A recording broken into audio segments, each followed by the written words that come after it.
Today we are working on Excel Lesson 7, the 7th lesson, converting a table into a cell range. So step 1 says ensure that the active cell is anywhere within the table. So just click anywhere in that table. And then on the Design tab, click the Convert to Range button. Right over here in the Tools, click Convert to Range.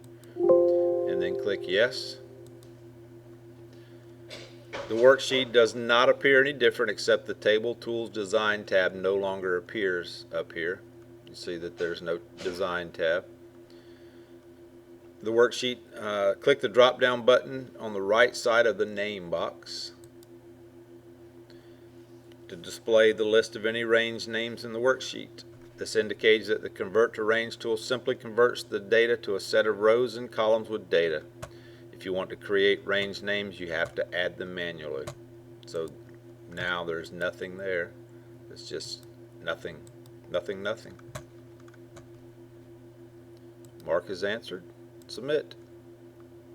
Submit. One green check mark. This completes converting a table to a cell range.